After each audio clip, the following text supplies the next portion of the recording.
1968 ခုနှစ်မြန်မာနိုင်ငံတရားစီရင်ထုံးစာမျက်နှာ69 Civil Second Appeal before Usain Judge Ulape Appellant versus Dopatuk and 4 others respondents suits for recovery of possession of a piece of land Transfer of Property Act Section 44 transfer by one of two or more co-owners of his share of immovable property or any interest therein, whether the transferee acquires the transferor's right to joint possession.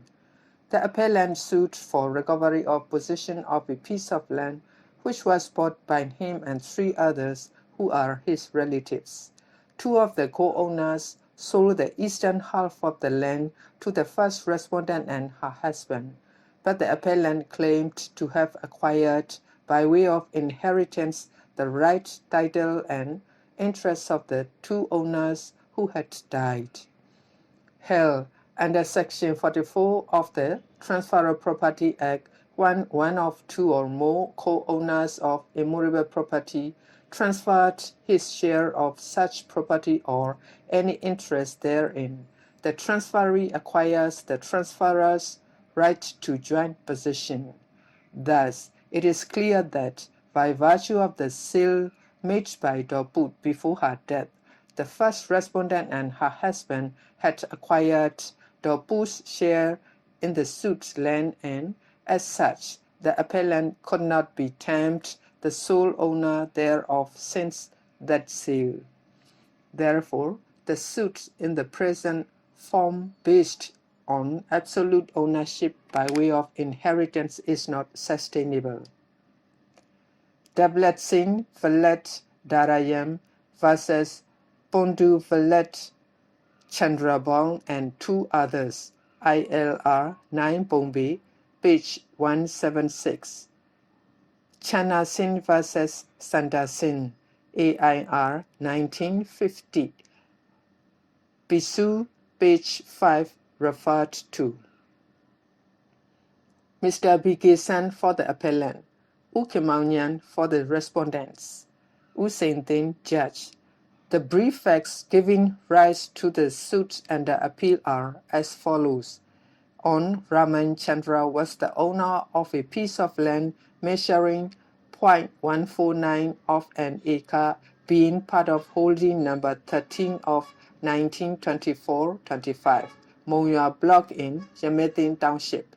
In the year 1925, he sold it out for a sum of K1,500 by means of a registered deed of conveyance date 25th October 1925. It was bought in the names of 4 persons, viz. Ulape, Ulamau, Dopu, and Goza.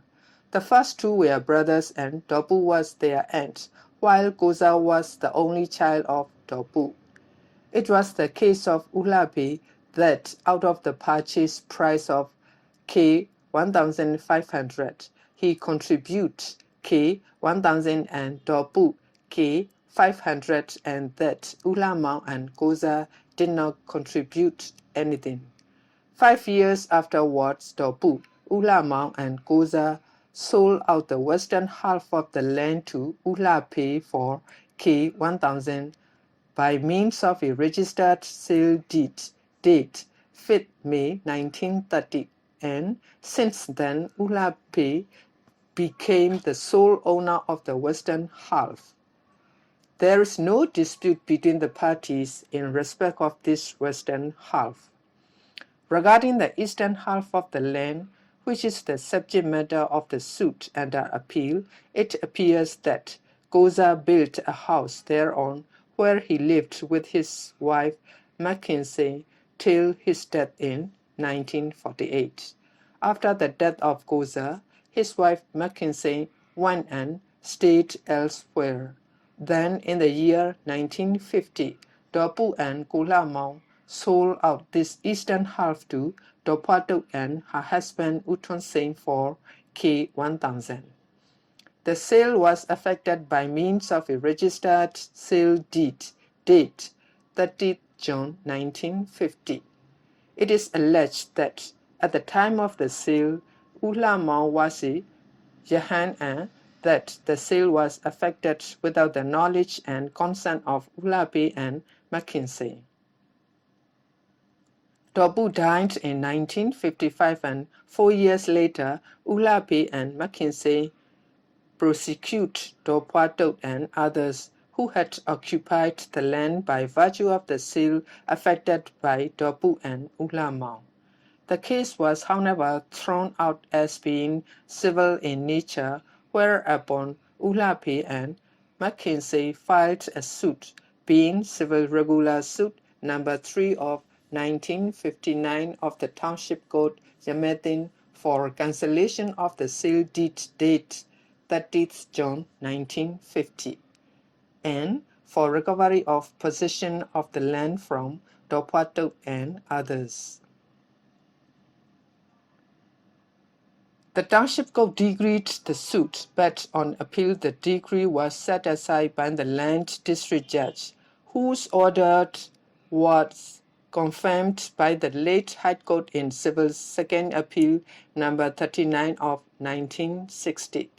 The land judge, in dismissing the appeal, pointed out that, as Ulamau Wasi Yahan, at the time of the transaction, the sale of his share as a Yahan was invalid, and that, as Dobu and Ulamau's shares were inseparable, the entire transaction, as evidenced by the instrument date 30th June 1950, was void.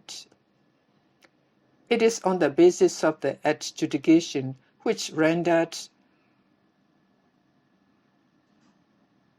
nugatory the sale transaction date 30th June 1950 that Ulapi subsequently filed the suit under appeal, in which he asserts that he is the sole owner of the suit land. In the plaint filed by Ulapi in the trial court, it is alleged that, as he and Dobu had each contribute K1000 and K500 respectively towards the purchase price, he became the owner of 2/3, while Dobu of 1/3 of the suit land. That Goza predeceased his mother Dobu, and as such, neither Goza nor his wife Mackenzie had acquired any right, title, and interest in Dobu's 1/3 share, and that in his capacity as the brother of Ulamau, who had joined the order, and as the only surviving nephew of Dobu, he is by right of inheritance the exclusive owner of the suit land, while averring that Dobu and Ulamau had sold out the land to Dopato and her late husband Uton Sen for a sum of K1000 by means of the exhibit registered sale deed dated 30th June 1950. It is contended that the entire sale transaction was void, and as such, he is entitled to recover possession of the suit land on the basis of his absolute and exclusive title to it. The defense in a nutshell is that the suit is barred by limitation as well as by res judicata in view of the previous litigation between the parties in respect of the suit land, while denying most of the allegation in the plaint. It is also contended that Ulamau had not been a Yahan for 10 years when the sale transaction in favor of Dopato and Utonse took place, and that the plaintiff is not the sole owner of the suit land. Several issues are joined by the trial court, touching all the points of controversy obtaining in the pleadings, although most of them are hardly necessary for the determination of the suit as framed by the plaintiff. While holding that the suit was within time, the trial court came to the finding that the plaintiff Ulapi was not the sole owner of the property under consideration in view of the facts that Ulamau and Dorpu had sold out their shares to Dorpatok and her deceased husband Utonsing on 30th June 1950. The suit was accordingly dismissed. On appeal to the district court, the land district judge holding that the suit was barred not only by limitation but also by principles of res judicata dismissed the appeal. Hence, this second appeal before me. I do not think it is necessary for me to go into the question of propriety or otherwise of the findings regarding limitation and res judicata arrived at by the lower court, as I am of opinion that on the face of the pleadings themselves, the plaintiff should have been non-sued. The suit's property comprised half of the entire land bought from Raman Chandra in 1935 by the plaintiff jointly with Dorpu and others. It is the case of the plaintiff that Dorpu's share in the land was 1/3. The plaintiff became the absolute owner of only the western half by virtue of the transaction between him on the one hand and Dorpu and Ulamau on the other, as evidenced by the sale deed date 30th June 1950. This transaction did not affect Dorpu's 1/3 share in the eastern portion, i.e. the suit's land. Now the plaintiff Ulapi has also admitted the sale of the said eastern portion by Dorpu and Ulamau to Dorpato and her husband by means of a registered conveyance.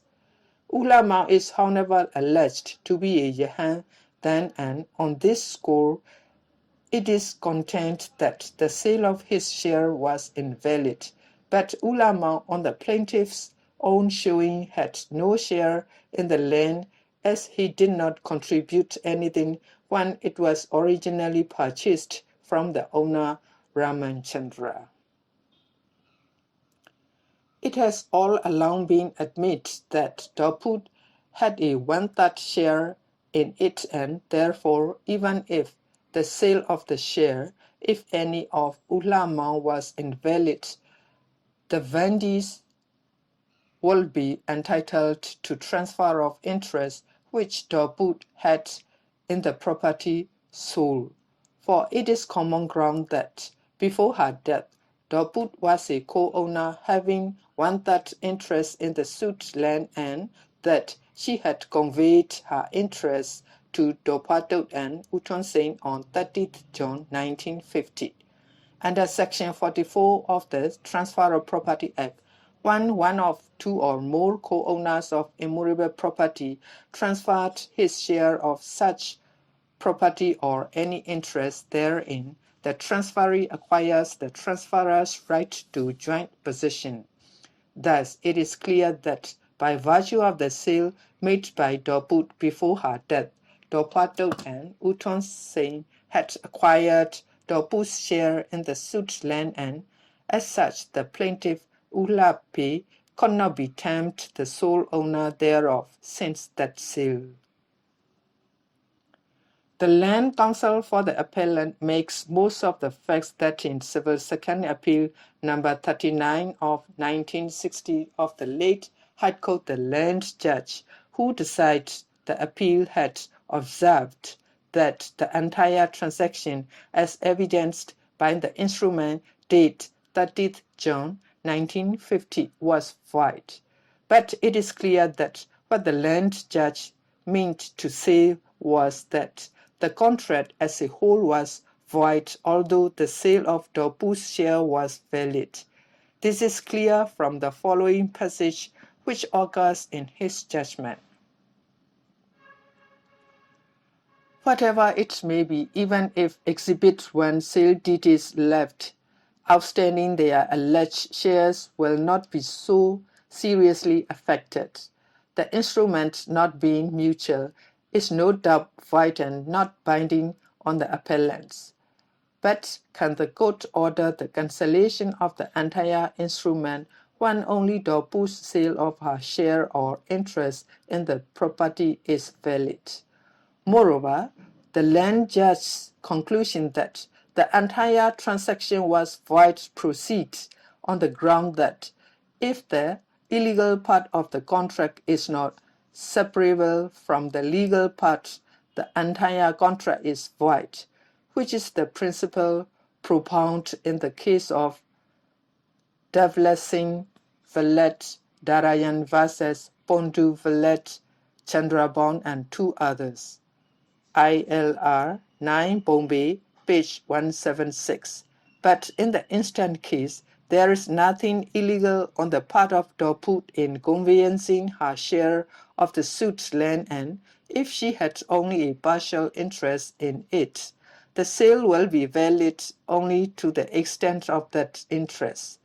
In any case, the above observations, which were called out without reference to the entire context of the judgment, were merely obiter, inasmuch as the question whether the sale by Dorpu of her share of the land was valid or not did not arise in that case.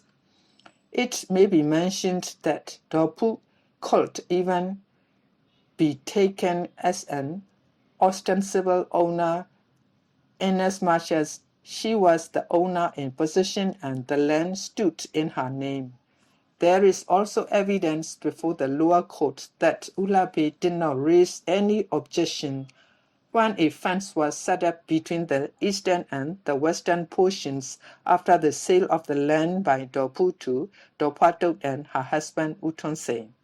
It appears that until the time she sold out the property, Dorpu had all along been in possession of the eastern portion along with her son Goza and his wife Mackenzie. It is settled law that if a co-sharer is in exclusive possession of any portion of an divided piece of land, not excluding his own share, he cannot be disturbed in his possession until partition. In Channa Singh versus Sandar Singh, AIR 1950, Bisu, page 5, it was even held that if instead of remaining himself in possession, he transfers the portion of his joint property, his transferee will also have the same rights and cannot be dispossessed by the other co-sharers until partition. Thus, it is abundantly clear that the plaintiff's case is misconceived. If, as alleged by him, he is the owner of 2/3 share in the land, he ought to have filed a suit for declaration that the sale by Dorpu did not affect his share and perhaps for partition of the land in accordance with the rights of the parties. The suit in the present form based on absolute ownership by reason of his inheritance is clearly not sustainable. For all these reasons, I will hold that the lower courts were justified in ordering the suits to be dismissed. In the result, this appeal fails and is hereby dismissed with cost. Advocates' fees fixed as 2 gold mohars.